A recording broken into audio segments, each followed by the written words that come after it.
What's up everyone, welcome back to the channel.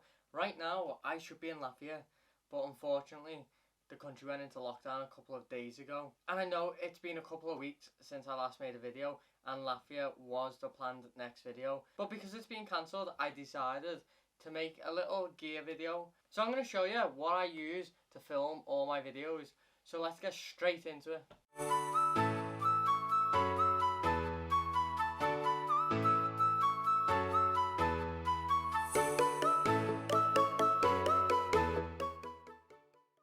I'm going to be kicking this gear video off with probably the best bit of tech I have out of everything that I use. And that is, of course, the Dji Mini 2. Now the Dji Mini 2 is an amazing little piece of kit.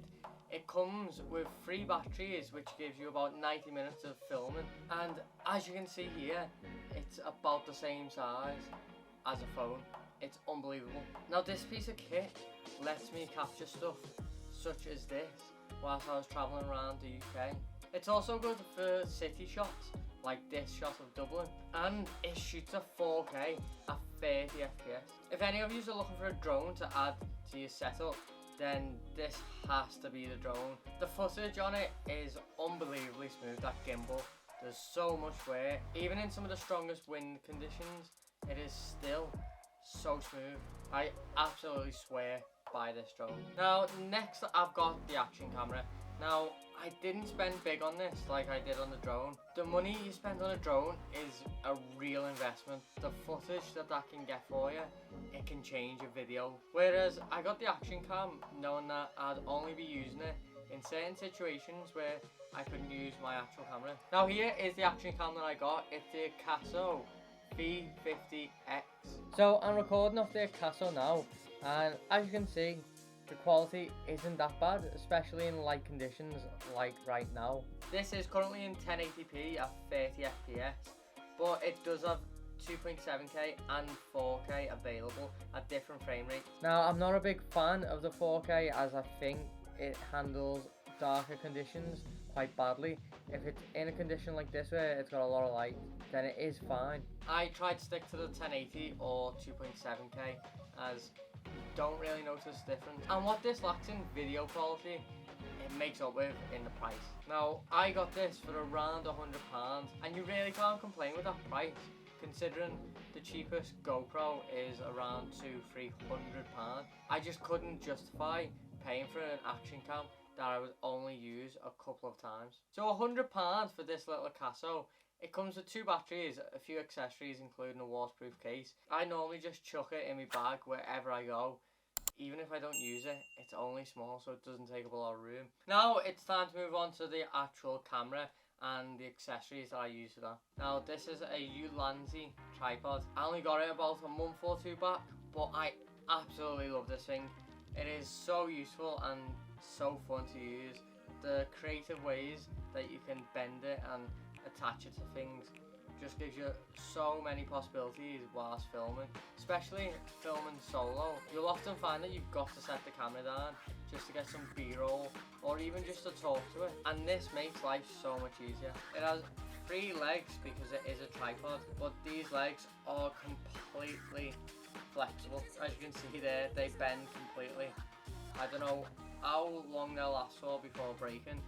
I've seen really good reviews that they last very long, and when I got this I was looking into the Gorilla Pod, but I've seen so many reviews of them breaking where the ball joints just popped out, and this kept coming up as the best alternative. What you can do with these is that you can just stretch them out, put them onto things, so like my wrist for example, but normally like a railing or a bar, and you've just got it clamped on there. Some of the cool things about this is that it comes with a cold shoe mount, and it comes with another screw hole. As you can see, I've actually already got something screwed in there, another mount, and the actual mount for the camera is rubberized there so it doesn't scratch the bottom of your camera, and it is a screw to attach and unattach, which makes life so much easier because with a lot of tripods you kind of either have to turn the camera or turn the clip, whereas this you can just keep it there and quick. Another good feature of this is that it's actually a phone mount at the same time. If you pull on the bottom of the clip right here, it pops out like this, and then that comes out like that, and you've basically got somewhere to put your phone. Where's my phone? I'll show you. Like this. There you go. So you now have a phone mount. So if you primarily use a camera to film with, but your camera battery dies, or you just want to use a phone, then you don't have to carry an extra accessory around with you because this is built in. And it's also got the spirit level. So, you know, it's got some professional features too. If you're looking for a tripod, a flexible tripod, then this is definitely the one. I just want to ask any of you that are still watching, if you aren't already, please hit that subscribe button. I've been running this channel for just over a year now, and I am trying to make it full time. It would be really helpful. We're going to be moving on to the audio side. The camera I use does have an inbuilt microphone, but obviously the inbuilt microphones normally aren't that good to use. So you usually want to upgrade to a shotgun mic or a lavalier mic. It is completely up to you. It depends what type of filming you do. I decided to go with both and have a dual setup. Now first off, we have my wireless lavalier mic, which is the Hollyland Lark 150. It gets compared to the Rode Wireless Go and Wireless Go 2 quite often because it is such a big competitor. Now I believe with the Rode you get it in a little carry case like this, made of some sort of fabric. This is from the Hollyland, but this isn't for the microphones, this is for the accessories. So in here you have your wire lavalier mic, and then you have your dead cats, I think they're called, your little wind mufflers to stop the wind noise, and you have your charging cable. But the real advantage of this over the Rode, in my opinion, is that this carry case itself is a lot more sleek and it's durable. You can have your microphones in there and you're not going to be worried about them getting damaged. But not only that, this is also the charging case. So you charge your receiver and both transmitters through this, which means you can charge everything at the same time, which is really useful because there's nothing worse than having to charge different batteries at different times. But one thing that makes this a little bit better than it already is the fact that this charging case has an inbuilt battery. That means as soon as you put these back in the box, they start charging, and I think this case charges all three of these twice, so you're really not gonna run out of battery on these. Now moving on to the shotgun mic that I always use, and as you can see I've got the Hollyland Lark here just because I have to take the shotgun mic off the camera to film it. So the shotgun mic that I use is the Rode Video Mic Go. Now this just has the normal foam on it, but I have been meaning to upgrade to the dead cat for a while now, just because when you're outside the wind noise can be quite frustrating. It is quite noticeable, but I've just not got around to upgrading yet. And to be honest, I haven't even had this that long. I think I've had this about 2 or 3 months maybe. Before that I had a different shotgun mic. I can't remember what brand it was. It was from Amazon, just probably a generic one, which was about half the price of this. Although I do think the audio from this is definitely cleaner than the generic one, but I probably don't think it's worth double the price that I paid for the generic one.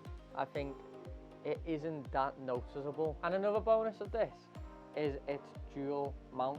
Now most of the generic ones come with a single mount and it can be very flimsy and they break so easily. I've broke a couple, whereas this so far it's been quite sturdy, and hopefully it stays that way because I don't think there's any way of detaching the mic from it if it does break. Now if any of you are wondering how I mount a dual mic system, I actually use this dual cold tube mount that I got off Amazon. I think it's just a generic one. Now with this you have different screw mounts here that you can probably attach different things or move how the mount positioned.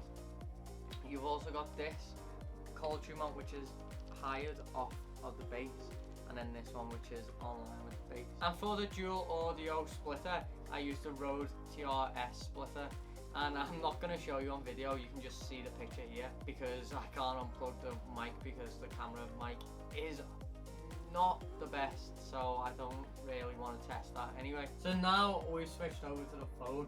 I don't know if the audio is working. I have the Rode mic plugged in but I haven't tried the Rode mic on my phone, so I'm not sure if it works. So my choice of camera for vlogging is the Canon 250D. Now this camera comes with an 18 to 55mm lens, which for vlogging is actually really good. I didn't seem to have any problem with this lens. I thought it was quite good. It had a fairly wide angle and an alright amount of zoom, but for me this just wasn't enough. So I went and upgraded to the Tamron 16 to 300mm lens. Now this thing is huge. It's a beast. Compared to the 18 to 55, just look at the size difference. There's a good probably inch or two difference there, and even the thickness is completely different. I do know a few vloggers do carry multiple lenses with them, but when you're traveling you want to pack as lightly as possible, so it wasn't an option for me to carry multiple lenses. I just wanted one that does it all, and this does that. It is amazing. Now moving on to the actual camera itself. This is a DSLR, like I said. It does have a cold tube mount like most cameras now. Now this camera is a good entry level camera. It is about £500, so it's not too expensive, and for what you get it is quite good. One big box of this ticks is that it has a fold out screen. Now this can twist so that you can see what you're videoing whilst you're vlogging. This does have 4K available, however I don't use it. It's awful. It is so bad. When you switch to 4K it crops the screen, and with this being a DSLR it's already cropped anyway compared to a full body camera, so I think you're about 2.6 times zoomed in when using the 4K. Now that's not really an issue if you're going to be filming b-roll with it, but to actually vlog with it, it's not really good to be so zoomed in. Even with a wider lens, it still isn't the best for vlogging because the autofocus on the 4K is awful. Now focusing with one person vlogging, it struggles to keep in focus, but when you add a second person to the screen, it just loses all focusing ability. And that's why with this I just stick to 1080p at 25 FPS, because most people don't even have 4K TVs yet, so filming in 1080p is not a problem. And I will probably upgrade to a 4K camera in a couple of years time when 4K becomes the norm, but for now this is doing the job quite well, and when it's finally time for this to retire, I'm sure it'll have done me proud. You'll never believe it, but I was trying to get this dual mount back onto the camera, and whilst I was tightening it, the mount that goes into the cold tube mount actually snapped. That means I can't put this back onto the camera until I get a new one of these. And I don't even know what to call these really to look for them online, but that's just my luck, I suppose. With that disappointment, it is the end of the video. Please hit that subscribe button and like the video, and comment below if you're interested in any of these things, or even use any of these things. I'll see you guys in the next video, and as always, keep exploring.